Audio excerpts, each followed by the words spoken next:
ആ സമ്പാദ്യം നൽകപ്പെട്ട ആളിന്റെയും അത് നിഷേധിക്കപ്പെട്ട സജ്ജനങ്ങളിൽപ്പെട്ട മനുഷ്യന്റെയും ചരിത്രം പറഞ്ഞ് അല്ലാഹു തആല ആ വിഷയങ്ങൾക്കൊരു പരിഹാരം പറയാം. സാമ്പത്തികമായ രീതിയിൽ അല്ലാഹു സുബ്ഹാനഹു വ തആല ഒരാൾക്ക് സമ്പത്ത് നൽകി പരീക്ഷിക്കുകയാണെങ്കിൽ എന്താണ് അതിന്റെ പരിഹാരം? സമ്പത്തില്ലാത്തവർക്കുള്ള പ്രശ്നം സമ്പത്തില്ല എന്നതാണ്, അല്ലെ? പക്ഷെ അതൊരു പരീക്ഷണമാണെന്നാണ്. സമ്പത്തുള്ളവർക്ക് അത് ഉണ്ട് എന്നതൊരു പരീക്ഷണമാണ്. എന്തുകൊണ്ടെന്ന് വെച്ചാൽ അല്ലാഹു സുബ്ഹാനഹു വ തആല നമ്മുടെ കൈകളിലേക്ക് നൽകുന്നത് നമുക്ക് മാത്രമുള്ളതല്ല. എത്രയോ ആളുകളുടെ റിസ്ക് നമ്മുടെ കൈകളിൽ അല്ലാഹു തരുന്നു, നമ്മൾ വീതിച്ചു കൊടുക്കാൻ. നമ്മുടെ ആവശ്യവും കഴിഞ്ഞ് അല്ലാഹു തരുന്നത് നമ്മുടെ ചുറ്റുവട്ടത്തുമുള്ള ആളുകളുടെ റിസ്ഖാണ്. അത് നമ്മൾ കൊടുക്കുന്നുണ്ടോ ഇല്ലയോ? നമുക്ക് ഇത്ര കിട്ടി, നമ്മൾ എന്ത് ചെലവഴിച്ചു? നമ്മൾ കൂടുതൽ കിട്ടണമെന്ന് അങ്ങനെയല്ല. റസൂലുള്ളാഹി സ്വല്ലല്ലാഹു അലൈഹി വസല്ലം തങ്ങൾ പറയുമായിരുന്നു, മൻ റുസിഖ കഫാഫൻ, ഓരോരുത്തർക്കും ആവശ്യമായത് കിട്ടുകയാണെങ്കിൽ അവൻ വലിയൊരു സൗഭാഗ്യവാനാണ്. ആവശ്യങ്ങൾ നടക്കുക, ഒരു ബുദ്ധിമുട്ടില്ലാണ്ട് ജീവിക്കുക, കുറെ കിട്ടുക എന്നതല്ല വിഷയം. ദാരിദ്ര്യമില്ലാതിരിക്കുകയും അള്ളാഹുവിനോട് അവൻ തരുന്നതിൽ ബറക്കത്തിനെ ചോദിക്കുകയും ചെയ്യാം. അള്ളാഹു നമുക്കൊക്കെ അങ്ങനെ ആക്കി തരട്ടെ. ഇപ്പൊ സമ്പത്ത് കൊണ്ടൊരു അഹങ്കാരമോ ഒരു താൻപോരിമയോ ഒരു ഷോ ഓഫോ ഒക്കെ ഉണ്ടാകുന്നത് സ്വാഭാവികമാണ്. പക്ഷെ അള്ളാഹുവിനത് ഇഷ്ടമല്ല. അതിന് പരിഹാരം അള്ളാഹു നിർദ്ദേശിച്ച ആയത്താണ് നമ്മൾ ഇന്ന് പഠിക്കാൻ പോകുന്ന ആയത്ത്. ഈ സൂറയിൽ ആദ്യം ചർച്ച ചെയ്ത വിഷയം ഫിത്നത്തുദ്ദീൻ, നമ്മുടെ ദീനിൽ വരുന്ന ഒരു ഫിത്നയെ നമുക്ക് എങ്ങനെ നേരിടാൻ കഴിയും, അതിന് അല്ലാഹു നൽകുന്ന പ്രതിവിധിയായിരുന്നു വസ്ബിർ നഫ്സക മഅല്ലദീന യദ്ഊന റബ്ബഹും. ഇസ്ലാമികമായി ജീവിക്കാൻ നമുക്ക് പ്രയാസമുണ്ട്, തെറ്റുകളിലേക്ക് പോവുകയാണ്, തിന്മകളിലേക്ക് നീങ്ങിപ്പോവുകയാണ്. അങ്ങനെയാണെങ്കിൽ നിങ്ങൾ നല്ല ഒരു കൂട്ടുകെട്ടുണ്ടാക്കണം. നല്ല ഒരു സൗഹൃദ ബന്ധത്തിന്റെ കൂടെയായാൽ നിങ്ങളുടെ ഈമാൻ സുരക്ഷിതമാവും. അതാണ് അതിന്റെ പരിഹാരം. 4 ഫിത്നകളെക്കുറിച്ചാണ് സൂറത്തുൽ കഹ്ഫിലെ ചർച്ച നമുക്കറിയാം. രണ്ടാമത്തെ ഫിത്നയാണ് ഫിത്നത്തുദ് ദുനിയ, അല്ലാഹു സമ്പത്ത് കൊണ്ട് നൽകുന്ന പരീക്ഷണം. അതിന്റെ പരിഹാരമാണ് ഇനി ഇവിടെ പറയാൻ പോകുന്നത്. ഇനി 2 ഫിത്ന കൂടെ വരുന്നു, ഫിത്നത്തുൽ ഇൽം വ ഫിത്നത്തുസ് സൽത. ഇൽമു കൊണ്ടുണ്ടാകുന്ന ഫിത്നയും അധികാരം കൊണ്ടുണ്ടാകുന്ന ഫിത്നയും. ഓരോന്നും പറഞ്ഞാൽ അതിന്റെ പരിഹാരം അല്ലാഹു പറയും. ഈ 4 ഫിത്നകളും ലോകത്ത് അവതരിപ്പിക്കുന്ന ഏറ്റവും വലിയ ഫിത്നക്കാരനാണ് മസീഹുദ് ദജ്ജാൽ. ആ മസീഹുദ് ദജ്ജാലിന്റെ ഫിത്നയിൽ നിന്ന് രക്ഷപ്പെടണമെങ്കിൽ ഈ സൂറത്തുൽ കഹ്ഫ് ഓതുക തന്നെ വേണം. മിനിമം ആദ്യത്തെ 10 ആയത്തുകളെങ്കിലും എന്ത് ചെയ്യണം, മനഃപ്പാഠമാക്കി വെക്കണം. നമ്മളൊക്കെ മുമ്പ് പഠിച്ചിട്ടുണ്ട്, അത് മറക്കാത്തവരൊന്ന് കൈപൊക്കിയാട്ടെ. ആദ്യത്തെ 10 ആയത്തുകൾ മാഷാ അല്ലാഹ്. ബാക്കിയുള്ളൊരു കൈ പൊങ്ങാത്തോണ്ടാണോ ഇനി പഠിക്കാത്ത? അടിയന്തരമായിട്ട് പഠിക്കണം. അത് പഠിച്ചാലേ വിസ കിട്ടുള്ളൂ എന്ന് പറഞ്ഞാൽ നമ്മൾ എന്തായാലും പഠിക്കൂലേ? വിസ പുതുക്കണമെങ്കിൽ അത് നിർബന്ധമാണെന്ന് പറഞ്ഞാൽ എന്നാ പഠിച്ചേക്ക്. നമ്മുടെ ആഖിറത്തിന്റെയും ദുന്യാവിന്റെയും വിഷയമാണ്. അതുകൊണ്ട് നിർബന്ധമായിട്ടും പഠിക്കാം. ആദ്യത്തെ 10 ആയത്തുകൾ. അടുത്ത ആഴ്ചത്തേക്കുള്ള ഹോംവർക്ക് അതാണ്. ഇൻഷാ അല്ലാഹ് റെഡിയല്ലേ? ഇൻഷാ അല്ലാഹ് കഴിയും ഇൻഷാ അല്ലാഹ്. അതുകൊണ്ട് സമ്പത്ത് കൊണ്ടുണ്ടാകുന്ന ഫിത്നയെ അല്ലാഹു സുബ്ഹാനഹു വ തആല പരിഹരിച്ചു തരുന്ന പരിഹാരം വദ്രിബ് ലഹും മസലൽ ഹയാത്തിദ് ദുനിയ. മുത്തുനബിയെ സല്ലല്ലാഹു അലൈഹി വസല്ലം അവർക്ക് പറഞ്ഞു കൊടുക്കൂ, നബിയെ, മസലൽ ഹയാത്തിദ് ദുനിയ, ഈ ലോകത്തെ ജീവിതത്തിന്റെ ഉദാഹരണം എന്താണെന്ന് പറഞ്ഞു കൊടുക്കുക. ഉദാഹരണത്തിലൂടെയാണ് കാര്യങ്ങൾ തഖരീബുൻ ലിൽ അദ്ഹാൻ, നമ്മുടെ ബുദ്ധിയിലേക്ക് പെട്ടെന്ന് കാര്യങ്ങൾ അറിയണമെങ്കിൽ ഉദാഹരണം ആവശ്യമാണ്. ഖുർആനിന്റെ ഒരു അവതരണ ശൈലിയും അങ്ങനെയാണ്, ഉദാഹരണത്തിലൂടെയാണ്. ദുന്യാവിന്റെ എന്താണ് ഈ ലോകം, ഇത് മനസ്സിലായാൽ സമ്പത്ത് കൊണ്ട് ആരും എന്ത് ചെയ്യില്ല, അഹങ്കരിക്കില്ല. മഅരിഫത്തു ഹഖീഖത്തി ദുനിയ, ഈ ദുന്യാവിന്റെ അടിസ്ഥാനം, to know the very essence of the reality of this life. ഈ ലോകത്തെ ജീവിതത്തിന്റെ അടിസ്ഥാനം എന്താണ്? എന്താണ് ഈ ജീവിതം? പൈസ കിട്ടിയ ആളുകളൊക്കെ, വലിയ വലിയ മുതലാളിമാരായ ആൾക്കാരൊക്കെ ദ്വാരക്കാൻ പറയില്ല. എങ്ങനെയാണ്? എന്ത് ചിലപ്പോ പറയും, അൽഹംദുലില്ലാഹ്, കച്ചവടവും കാര്യങ്ങളും പൈസയൊക്കെ എമ്പാടും അല്ലാഹു തന്നു, ഇനി മരിക്കുമ്പോൾ ഈമാൻ കിട്ടാൻ വേണ്ടി ദ്വാരക്കണം. ദാരിദ്ര്യമുള്ള ഒരാൾ അങ്ങനെയല്ല പറയാം, എനിക്ക് പൈസ വേണം. സംഗതിയൊക്കെ നിങ്ങൾ പറഞ്ഞ വേദമൊക്കെ ശരി തന്നെയാണ്, പക്ഷെ എനിക്ക് പൈസ കിട്ടണം. മനസ്സിന്റെ ഉള്ളിന്റെ ഉള്ളിലെങ്കിലും ഉണ്ടാവും. പൈസക്ക് പൈസ തന്നെ വേണ്ടേ, എന്റെ പ്രശ്നങ്ങൾ തീർന്നിട്ടില്ലല്ലോ. പക്ഷെ അത് കിട്ടിക്കഴിയുന്ന ആളുകൾക്ക് തോന്നുന്നത് എന്തായിരുന്നു ഇപ്പത്, ഇതിലൊന്നും ഇല്ലല്ലോ, അതിനൊന്നും വലിയ കാര്യമില്ലല്ലോ, എനിക്ക് വേണ്ടത് ഈമാനാണ്, എനിക്കെന്റെ റബ്ബിന്റെ മഹബ്ബത്താണ്, എനിക്ക് നാളെ ആഖിറത്തിൽ രക്ഷപ്പെടണം, അതേ എന്റെ മുമ്പിലുള്ള വിഷയമുള്ളൂ, ബാക്കി ദുനിയാവ് വരും പോകും. ഇത് പറയണത് കയ്യിലെമ്പാടും പൈസ ഉള്ളവരാണ്. അങ്ങനെ ഒരു ചിന്ത വന്നതൊരു നന്മയാണ്, ഞാനത് അപ്രീഷിയേറ്റ് ചെയ്യാം, അത് നന്മയാണത്. കാരണം അങ്ങനെ ചിന്തിക്കാൻ കഴിഞ്ഞല്ലോ. അവർക്ക് വീണ്ടും പറയാലോ, കുറച്ചും കൂടെ കിട്ടാനും ഉള്ളത് കയ്യിൽ നിന്ന് പോകാണ്ടിരിക്കാനും വരയ്ക്കെന്ന് പറയാലോ. നമ്മൾ കിട്ടിക്കഴിയുന്ന സമയത്ത് ചിലത് തിരിച്ചറിയും. കല്യാണം കഴിക്കാൻ വലിയ മോഹിച്ച് നടക്കുന്ന ആൾക്കാരൊക്കെ കല്യാണം കഴിച്ചു കഴിഞ്ഞാൽ ഇതായിരുന്നു ഇപ്പൊ വലിയ സ്വപ്നമായിട്ട് കൊണ്ടുനടന്നിരുന്ന സംഗതി, കച്ചറയും പ്രശ്നവും ഈഗോയും അങ്ങോട്ടും ഇങ്ങോട്ടും കുൽമാലും എന്നൊക്കെ പറയും. ഉസ്മാനെ പറ്റിയല്ല, ഉസ്മാന്റെ കല്യാണമൊക്കെ റാഹത്തിൽ നടക്കാൻ വേണ്ടി നമ്മൾ ദ്വാരക്ക ഇൻഷാ അല്ലാഹ്. അപ്പോ ആ ഒരു ആവേശമൊന്നും കല്യാണം കഴിഞ്ഞാൽ ഉണ്ടാവില്ല. അങ്ങനെയല്ലേ? ഒന്നാമത്തെ സൽക്കാരത്തിലൊക്കെ പോകുമ്പോ എന്തോ ഒരു റാഹത്തിലാ പോവാ. ഈ ഒരുങ്ങിയില്ലേ? ആ ഒരുങ്ങി, ഞാൻ പോവല്ലേ, ഞാൻ ബാഗ് എടുത്തോ കുട എടുത്തോ എന്നൊക്കെ ചോദിച്ചിട്ട് ആ ചോദ്യം ഒന്നും 2 കൊല്ലം കഴിഞ്ഞാൽ ഉണ്ടാവില്ല. ഈ പോരെങ്കിൽ പോരെന്നാ പറയുള്ളൂ. ഏതൊരു വിഷയം അങ്ങനെ കിട്ടിക്കഴിയുമ്പോൾ അതിന്റെ മതിപ്പ് നഷ്ടപ്പെടുകയാണ്. പക്ഷെ വിശുദ്ധ ഖുർആൻ പറയുന്നത് അത് നിങ്ങൾക്ക് കിട്ടും മുമ്പേ നിങ്ങൾ അതിന്റെ ഹഖീഖത്ത് മനസ്സിലാക്കി വെക്കുക. കിട്ടിക്കഴിഞ്ഞാൽ ഇന്നതാണ് സംഭവിക്കുക എന്ന് അള്ളാഹു പറഞ്ഞുതരാണ്. വദ്രിബ് ലഹും മസലൽ ഹയാത്തിദ് ദുനിയ. മുത്തനബിയെ ഈ ലോകത്തിന്റെ ഉദാഹരണം അവർക്കങ്ങ് പറഞ്ഞു കൊടുക്കണമേ നബിയെ. കമാഇൻ അൻസൽനാഹു മിനസ് സമാ. ഉപരിമണ്ഡലത്തിൽ നിന്നും നാം ഇറക്കിക്കൊടുത്ത വെള്ളം പോലെയാണത്, മഴ പോലെയാണ്, ആകാശത്തുനിന്ന് പെയ്യുന്ന മഴ പോലെ. സമാ എന്ന് പറഞ്ഞാൽ കുല്ലുമാ സമാ വഅല വർതഫഅ, ഉയർന്നു നിൽക്കുന്ന എന്തിനും സമാ എന്ന് പറയും. ഈ ബിൽഡിംഗിന്റെ സമാ ആണ് ഈ റൂഫ് എന്ന് നമുക്ക് വേണമെങ്കിൽ ഭാഷയിൽ പറയാൻ പറ്റും. സമ ഉയർന്നു നിൽക്കുന്നത്. ഭൂമി നോക്കിയാൽ മേഘമാണ് നമ്മുടെ സമ. ഫ്ലൈറ്റ് കയറിയ മേഘം എത്ര താഴെയാണെന്ന് നമുക്ക് മനസ്സിലാവും. എത്ര താഴെയാണ് മേഘം നിൽക്കുന്നത്. ഇവിടെ നോക്കിയാൽ ഒന്നോ എത്ര ഹൈറ്റിലാണ്. അല്ല, കുല്ലുമാ അല വർതഫഅ, ഉയർന്നു നിൽക്കുന്ന എല്ലാം സമാ ആണ്. മിനസ് സമാ, ഉന്നതിയിൽ നിന്നും ഉയർച്ചയിൽ നിന്നും മീതെ നിന്ന് നമ്മൾ ഇറക്കിക്കൊടുക്കുന്ന മഴ എന്ന് പറഞ്ഞാൽ മഴ പെയ്യുന്നത് ആകാശമണ്ഡലത്തിൽ നിന്ന് എവിടെയോ ആണെന്ന് അങ്ങനെയൊന്നും അതിനെ എന്ത് ചെയ്യേണ്ട, ദുർവ്യാഖ്യാനം ചെയ്യേണ്ടതില്ല. ശുദ്ധമായ ഖുർആൻ മേലെ നിന്ന് ഇറക്കിത്തരുന്നത് എന്നേ ആ വാക്കിനർത്ഥമുള്ളൂ. മിനസ് സമാ, മേഘങ്ങളിൽ നിന്ന് എന്നർത്ഥം. അള്ളാഹു ഇറക്കിത്തരുന്ന മഴ പോലെയാണ്.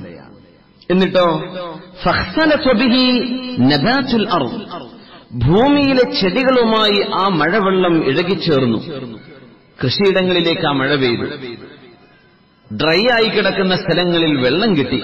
വെള്ളം കിട്ടിയാൽ എന്ത് ചെയ്യും? ആ ചെടികൾ വളരും. വളർന്ന് വലുതായി അത് കൊയ്തെടുക്കേണ്ടതാണെങ്കിൽ കൊയ്തെടുക്കുന്ന പരുവത്തിലാകും. അതിന്റെ ഫ്രൂട്ട്സ് പറിക്കേണ്ടതാണെങ്കിൽ അങ്ങനെയാവും. ചുരുക്കി പറഞ്ഞാൽ ചെടികൾ വളർന്നു വരുന്നു, വൃക്ഷങ്ങൾ ഉണ്ടാകുന്നു.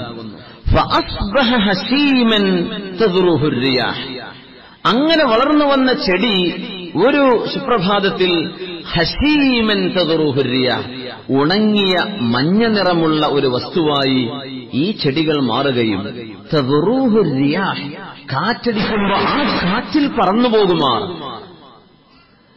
ഒന്നിനും പറ്റാത്ത ഒരു കാലത്തെ ശോഭിച്ച് വിടർന്ന് പച്ചയായി ശോഭയോടുകൂടെ നിന്നിരുന്ന കതിരുകൾ ഉണങ്ങുകയും ദ്രവിക്കുകയും ചെയ്ത് അതിന് പിടിച്ചു നിൽക്കാൻ കഴിയാതെ കാറ്റിൽ തന്നെ പറന്നുപോകുന്ന രീതിയിൽ ആ കൊച്ചു ചെടികൾ മാറുന്നത് കണ്ടിട്ടില്ലയോ നബിയെ? അതുപോലെയാണ് ഈ ലോകത്തിന്റെ ഉദാഹരണം. കാണാൻ നല്ല ഭംഗി തോന്നുന്നു, എനിക്കത് കിട്ടിയാൽ എന്റെ ജീവിതം രക്ഷപ്പെടുമെന്ന് തോന്നുന്നു. പക്ഷെ അതുകൊണ്ടല്ല രക്ഷപ്പെടുന്നത്. അതുകൊണ്ടാണ് നബി സല്ലല്ലാഹു അലൈഹി വസല്ലം തങ്ങൾ പറഞ്ഞത് സല്ലല്ലാഹുൽ ആഫിയ, ഇന്ന ഖൈറ മാ ഉഅതിയൽ അബ്ദു ബഅദ തഖ്വല്ലാഹ്.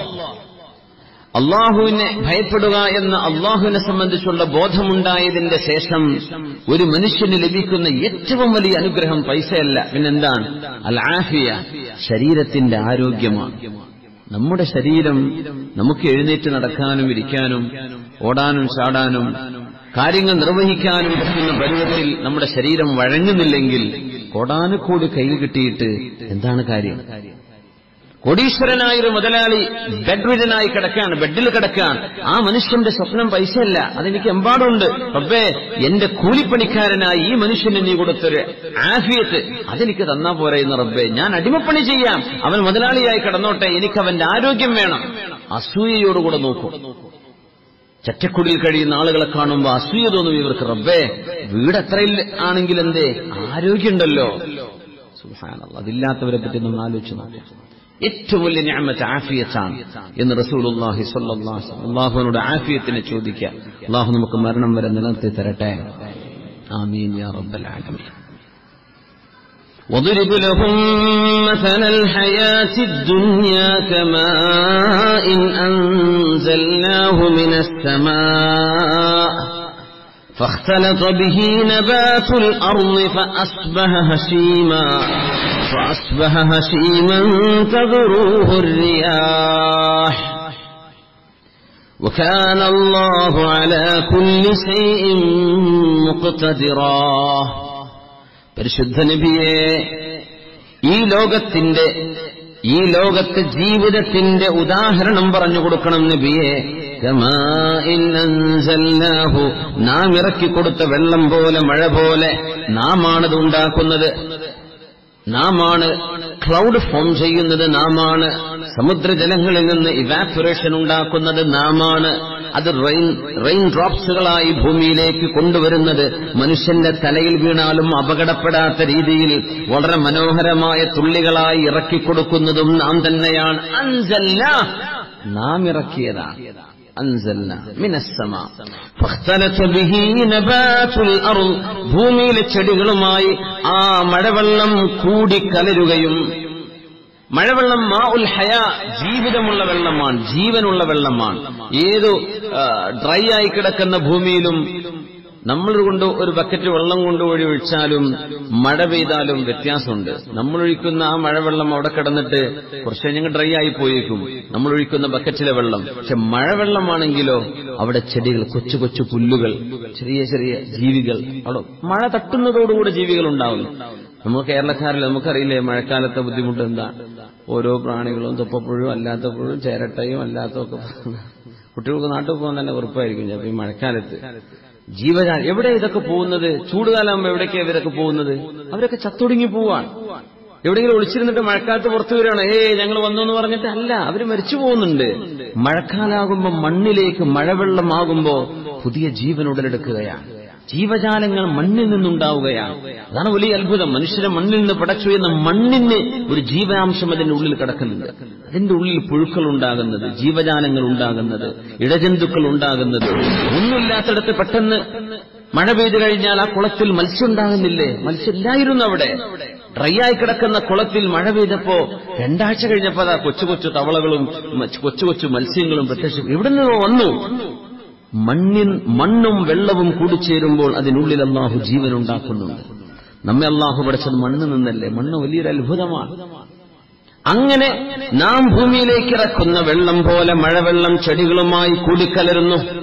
അപ്പോൾ അതിന് നറിഷ്മെന്റ് കിട്ടുന്നു, ചെടികൾക്ക് പോഷണം ലഭിക്കുന്നു, അവകൾ വളരുന്നു എന്നവിടെ മനസ്സിലാക്കുക. കാരണം ഫഅസ്ബഹ ഹശീമ, എന്നിട്ടത് നുരുമ്പിയതായി മാറുന്നു എന്ന് ഖുർആൻ പറയും. അതിന്റെ ഇടയ്ക്ക് വെള്ളം അതിനോട് ചേർന്നു, അത് വളർന്നു, വലുതായി വന്നു, കതിരുകളുണ്ടായി, പഴങ്ങളുണ്ടായി, അത് വളരെ മനോഹരമായി വളർന്നു വന്നു. ഇതൊക്കെ നമ്മൾ മനസ്സിലാക്കണം. അതൊക്കെ അല്ലാഹു തആല സൗകര്യപൂർവ്വം കട്ട് ചെയ്തിരിക്കുകയാണ്. ഫഅസ്ബഹ ഹശീമ, മഴവെള്ളം ചെടികളോട് കൂടിച്ചേർന്നു എന്ന് പറഞ്ഞിട്ട് ഉടൻ അല്ലാഹു പറയുന്നത് പിന്നീടതാ അത് ഒന്നിനും പറ്റാത്ത ഉണങ്ങിയതായി മാറുന്നു. തദ്റൂഹു റിയാഹ്, കാറ്റടിച്ചു കൊണ്ടുപോകുന്ന പോലെ.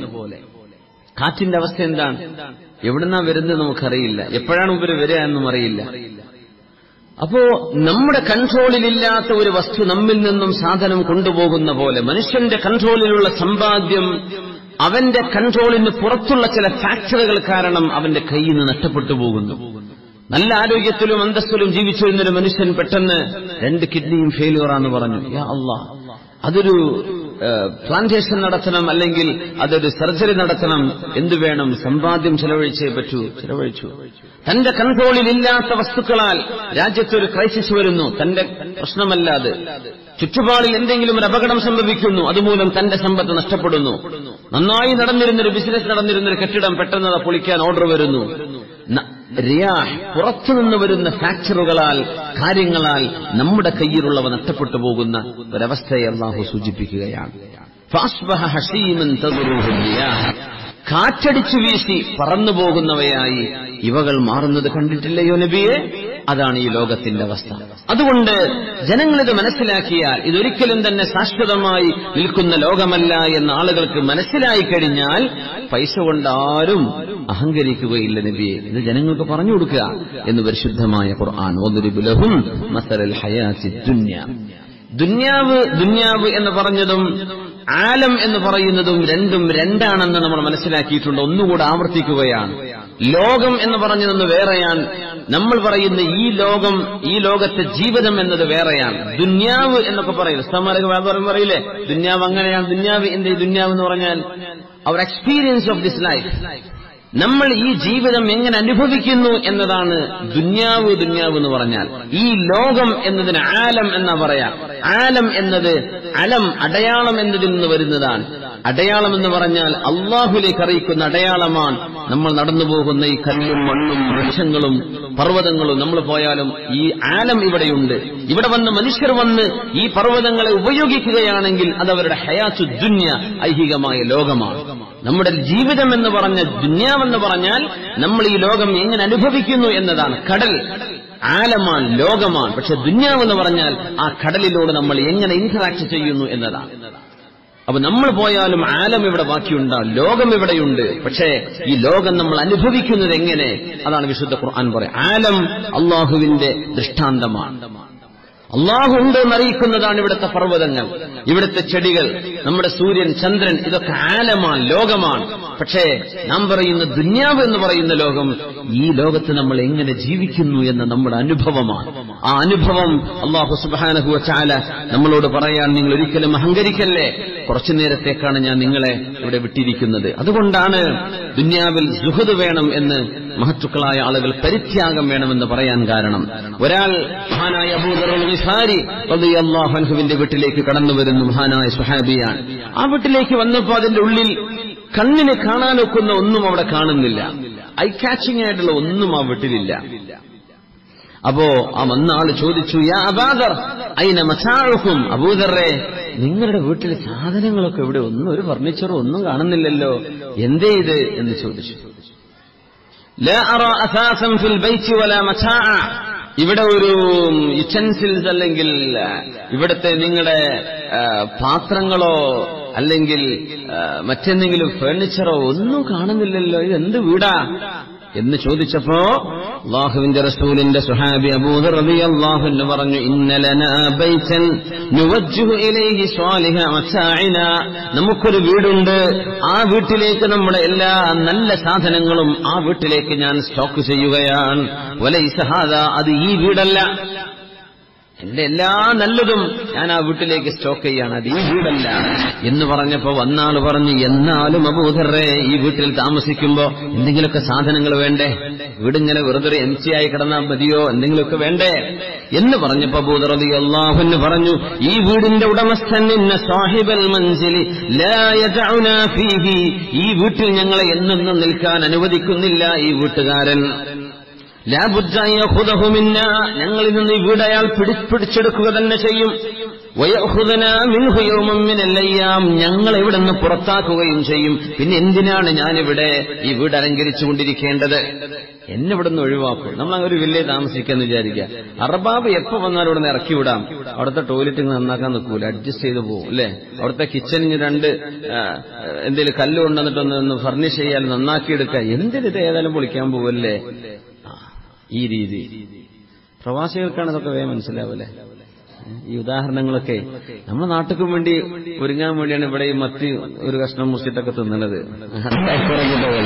എന്താ വെച്ചാൽ നാട്ടിൽ പോവണല്ലോ എന്നാണ് ഇപ്പൊ ആകെ ഉദ്ദേശം. ഞാൻ ഇവിടെ നിൽക്കുന്ന ആളല്ല. ഞാൻ ചിലർ ദുന്യാവുണ്ടാവില്ല ആഖിറണ്ടാവില്ല എന്ന് പറയും. ഇവിടെ മര്യാദയ്ക്ക് ജീവിക്കൂല, നാട്ടിലും ജീവിക്കൂല. അവിടെയൊക്കെ പേരൊക്കെ ഉണ്ടാക്കിയിട്ട് ഉഷാറാക്കിയിട്ട് പോരും. ഇവിടെ വന്നിട്ട് ഡബിൾ ട്രിപ്പിൾ കട്ടിൽമ കിടക്കാണ്. വകുപ്പുള്ളവരിട്ടോ, ജീവിക്കാൻ അള്ളാഹു അനുഗ്രഹം കൊടുത്ത ആൾക്കാർ പോലും ആ ഒരു ചിന്ത, ഇത് ആഖിറത്തിന് വേണ്ട ചിന്തയാണ്. ആഖിറത്തിന് വേണ്ട ചിന്തയാണിത്. പടച്ചോനെ, ഞാൻ ഇവിടെ നിൽക്കാൻ പോണ ആളല്ലല്ലോ, ഞാൻ നാട്ടിലേക്ക്, എന്റെ നാട് ആഖിറല്ലേ, അവിടേക്ക് ഒരുങ്ങട്ടെ. അപ്പൊ ആ ഒരു കമ്പാരിസൺ നല്ലതാണ്. നമ്മളിവിടെ ജീവിക്കുമ്പോൾ എപ്പോഴും നമ്മൾ എന്ത് ചെയ്യുന്നില്ല, നമുക്കൊരു വലാഹ് വേണം കേട്ടോ. ഞാൻ പറയട്ടെ, ഈ രാജ്യത്തോട്, ഈ പ്രദേശത്തോട്, ഇവിടുത്തെ ആളുകളോട്, ഈ നാട്ടുകാരോട് നമുക്കൊരു പ്രതിബദ്ധത വേണം. നമ്മൾ എന്റെ നാടല്ലല്ലോ, എന്റെ നാട് അതാണല്ലേ, എന്നാലും നമ്മൾ ജീവിക്കുന്ന പ്രദേശത്തല്ലേ, അതിനോടൊരു പ്രതിബദ്ധതയും ഈ നാടിന്റെ സുരക്ഷിതത്വ സാമ്പത്തിക വളർച്ചയ്ക്ക് വേണ്ടിയൊക്കെ നമ്മൾ ദ്വാരക്കണം. ഒറ്റക്കൊക്കെ ദ്വാരക്കുമ്പോഴൊക്കെ ദ്വാരക്കണം. പടച്ചോനെ, ഇവിടെ അപകടങ്ങളൊന്നും വരുത്തിക്കല്ലേ പടച്ചോനെ. നമ്മൾ ഒരുപാട് നിയമത്ത് അനുഭവിക്കുന്നവരെന്ന ഒരു വിധേയത്വം എന്തോ നിൽക്കുവാതെ ഞാൻ വേറെ ഏതെങ്കിലും ഖത്തർക്ക് പോകും അല്ലെങ്കിൽ അവിടെ പോകും, അങ്ങനെയല്ല പറയേണ്ടത്. നമ്മൾ നിൽക്കുന്നിടത്ത് ശുക്ർ ചെയ്യണം. മനുഷ്യർക്ക് ശുക്ർ ചെയ്യുമ്പോഴാണ് അള്ളാഹുവിന്റെ ശുക്ർ ചെയ്യാം.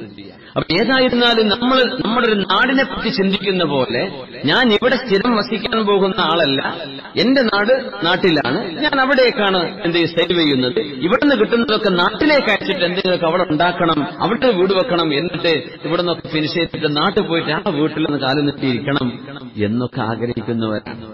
പക്ഷെ ഇവിടുന്ന് പിരിച്ചുവിടാൻ നമ്മൾ പോവില്ല, അതാണ് കുഴപ്പം. സുബ്ഹാനല്ലാഹ്. ദുനിയ വളരെ ലൂറിംഗ് ആണെന്ന് പറയുന്നത്, വളരെ ലൂറിംഗ്.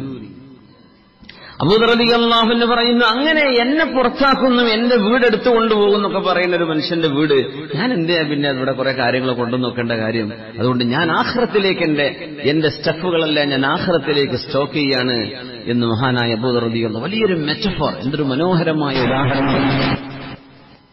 اضرب لهم مثل الحياة الدنيا كماء أنزلناه من السماء. അതുകൊണ്ടാണ് മുൻഗാമികളായ ആളുകൾ മുഴുവനും ഈ ലോകത്ത് പരിത്യാഗികളായി ജീവിച്ചത്. മഹാനായ ഫുദൈൽ ഇബ്നു ഇയാദ് റളിയല്ലാഹു അൻഹു, കം അതത അലൈക്, ഒരാളെ കണ്ടപ്പോ ചോദിച്ചുവല്ലോ, എത്ര പ്രായമായി? 60 വയസ്സായിട്ടുണ്ട്.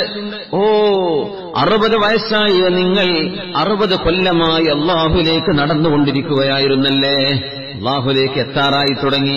60 കൊല്ലായല്ലേ, 60 വയസ്സായില്ലേ, 60 കൊല്ലായിട്ട് മരിക്കാൻ വേണ്ടി നടക്കായിരുന്നല്ലേ, മരിക്കാറായി തുടങ്ങി ഏകദേശം എന്ന് പറഞ്ഞപ്പോ ആ മനുഷ്യൻ പേടിച്ചുകൊണ്ട് പറഞ്ഞു, ഇന്നാ ലില്ലാഹി വ ഇന്നാ ഇലൈഹി റാജിഊൻ.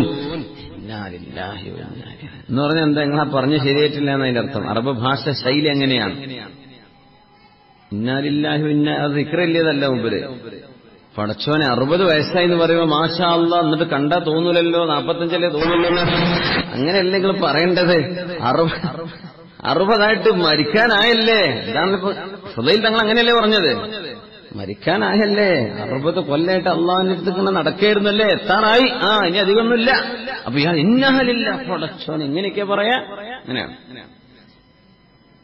ഇപ്പോ അറബ് വംശജരായ ആളുകളൊക്കെ തർക്കിക്കണ നേരത്ത് പറയും സ്വല്ലി അലാ നബി, അല്ലാഹുവിന്റെ റസൂലിനെ സ്വലാത്ത് ചൊല്ലി. നമ്മൾ അല്ലാഹുമ്മ സ്വല്ലി അലാ മുഹമ്മദ്, ഓല് സ്വല്ലി അലാ നബി എന്ന് പറഞ്ഞ സ്വലാത്തല്ലാന്നല്ല ഉദ്ദേശം. മിണ്ടായിരിക്കും, ഞാൻ പറഞ്ഞു കേൾക്കുന്നു, അതാണ് അർത്ഥം. അങ്ങനെയാണ്. അങ്ങനെയൊക്കെ ചില ശൈലി